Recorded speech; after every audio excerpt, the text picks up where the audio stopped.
What's going on, guys? It's the morning after the Lily bomb. Got that painted. Thanks for all the comments on that. And I tried to answer all your comments on that video. I need to answer a question for DJ. He had a question about 2-barrel, center mount 2-barrel. And I don't have a lot of experience with the center mount 2-barrel thing, DJ. We didn't really work on those down at Scooters. We had cars that came in with them that ran good, and we had cars that came in them that, that wouldn't run. So we sort of just stuck to the duals or just a stock carburetor. But I know guys that make those run pretty well in the garage. I think Easy Jeezy's done a video or two on maybe the single mount 2-barrel in the center. I know that Bugging Out has one. And as far as the Delorto carburetor, that's a good piece. They run really well. They're a little more tunable than the Weber, I think.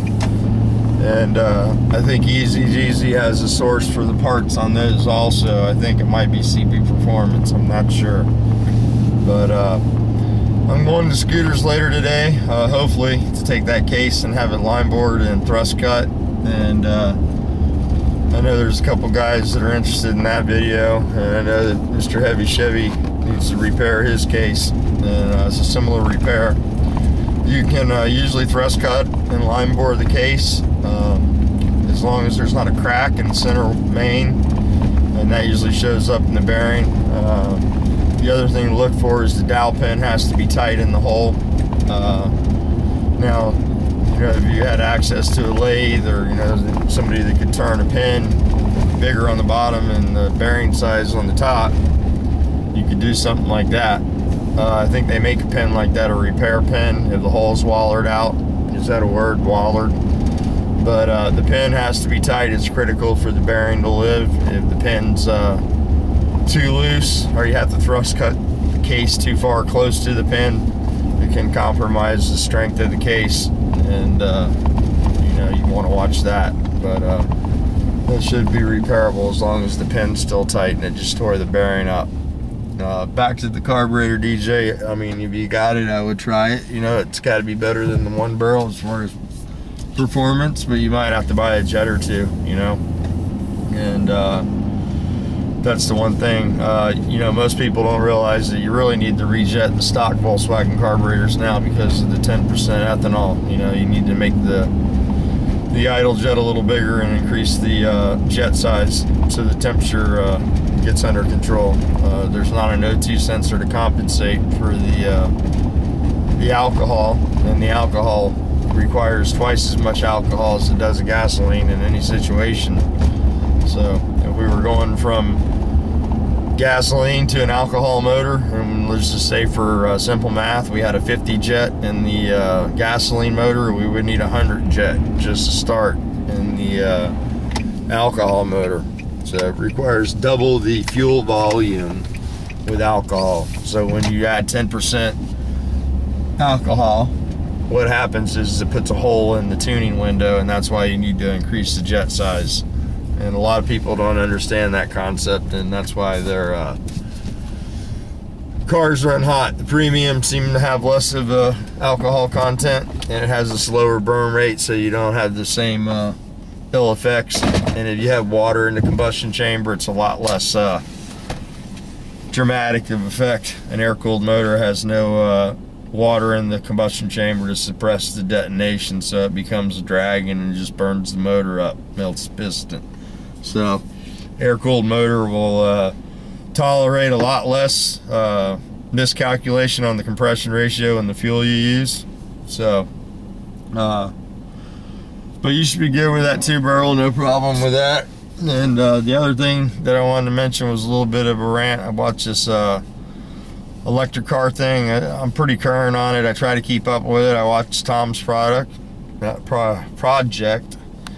I watched the EVTV, and there's a couple other guys that have the electric car sites, a couple guys that do the Volkswagen platform, and they get some pretty decent performance out of their electric VWs for sure. The performance is impressive, and some of the guys that actually have shops contact me sometimes. I think it's a little stick, asked me if I want to buy the motor when they take it out and put the electric motor in. And I always want to reply that if it had my motor in the car, you know, they wouldn't be buying an electric motor, unless of course they were doing it just for the novelty. You can definitely make a Volkswagen motor far outperform an electric motor in a single application, you know. I think for about the same price, and the dependability and not having to recharge it, I think, you know, would be less aggravation. But it's personal preference, and I've always, you know, enjoyed watching the videos and the projects and building of the couplers and the way they bottom the batteries and the controllers and the testers and all the stuff that they do. I follow this one guy that has a bus, and he bought the bus and put a gas motor in, and of course the bus, you know, broke down all the time, overheated, and you know, they were trying to go to a car show and didn't make it, and that's why he decided to go with the EV project. However, I think in all fairness that when we compare an EV project with a gas motor, that we should use a brand new gas motor with a brand new electric motor. Okay, these guys put up videos of the egg bus, which is another project bus they have, and they called it a new motor, but you can see it's a bunch of used parts cobbled together, and it made it 15 miles from the house, and it ended up blowing up, seizing up. And that's not typical to a Volkswagen motor. That's because you used the wrong parts, you didn't buy a new case, you didn't have it line bored, you didn't have the proper bearings, you don't have the proper jet, you don't have the proper carburetor, you don't have the proper exhaust. You know, all those things come into account. And it'd be just like if you put an electric motor in your car and you went to Walmart and bought the batteries, it wouldn't work too good. So, you know, we can screw anything up that we try to. There's combinations for everything, and you just might not have the right combination to make a Volkswagen motor last in a bus. But there are people out there that can do it. There's quite a few gas buses on the YouTubes that, you know, very impressive. If you look at the Shasta boys that go to Shasta Mountain and stuff, those guys are not electric. They're driving through rivers and beating the crap out of those single cabs and split window buses, and you don't see those guys break down so much. So I know there's guys in California, you guys got a plethora of machine shops and parts out there, so you can build an A1 Volkswagen motor in California. If I lived in California, it would be a whole different game than in Florida here, trust me. You can get no machine work done here. If I want something machined, I have to send it to Remco in California. You got a machine shop on every corner in California. However, you know, they want to say that Volkswagens aren't reliable, and I think we know that's not true. We see Greg's Volkswagen. He drove it from St. Louis to Florida and back and gave everybody at the party a ride. You guys riding my blue car. It's very dependable. My son's driving it right now. He's 16 and he can't break it, so that should be some sort of testimonial, you know. But if you need to know how to build a Volkswagen motor, or if you'd like me to assemble a Volkswagen motor for you, I would do it for free if you'd buy the correct parts, and your egg bus would go anywhere on the planet you'd like it to. But you're gonna have an investment, you know. You're gonna have to buy some parts, you know.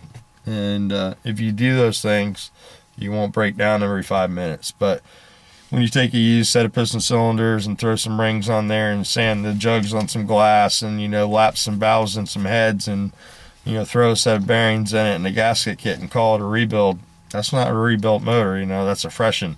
And that's the easy way to get yourself in trouble if you don't measure stuff and make sure all the combinations, you know, compatible.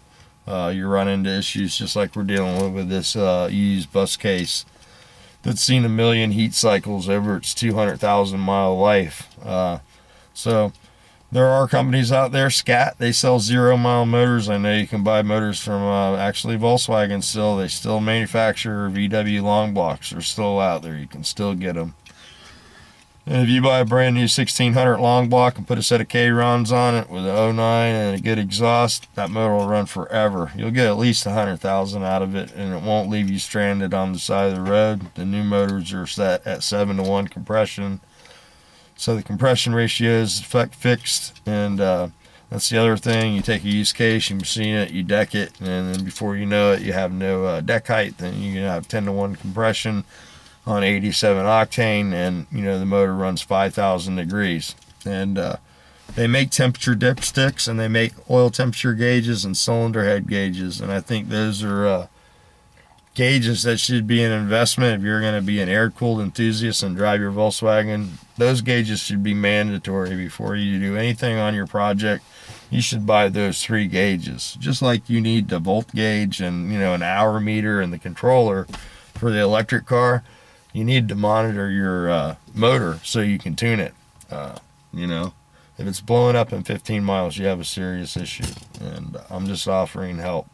So hopefully that doesn't piss anybody off. And, you know, I respect the electric car guys, and I think they're badass, but truth be known, if you want a badass one, you know, those guys are putting 2 motors together behind a $10,000 power glide, and, you know, you're talking about a $30,000 drivetrain, you know. So 30 grand in a gas motor, 30 grand in an electric setup. I think the comparison would be hands down the gas thing would whip the electric motor's ass. So that's why there's only 2 fast electric cars out there, 1 dragster and 2 sedans that I know of, and I try to stay pretty current on that. The one's a Mazda or a Honda 2000, and it's got the 2 motors coupled together with the power glide, and the other one's a little Corolla. I believe it's a 1 motor deal. He's doing his off voltage, and there's a couple dragsters out there that are respectable, but you know, nowhere, you know, as fast as a gas motor,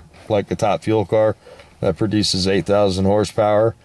You'll never get rid of that for the car guy, because there's something to be said for 8,000 horsepower nitro burning motor when you crack the throttle on it, and it makes you jump, and you know that sound goes through your body. I mean, you have to experience that. You have to go to a national event and hear a nitro car run, and you can never replace that with an electric car. I don't care how fast it is. There's no way you can replace the sensation you get from that kind of power, from the sound of the blower, from the shock wave that goes through your body, from the sensation of the nitromethane burning your eyes and your nostrils.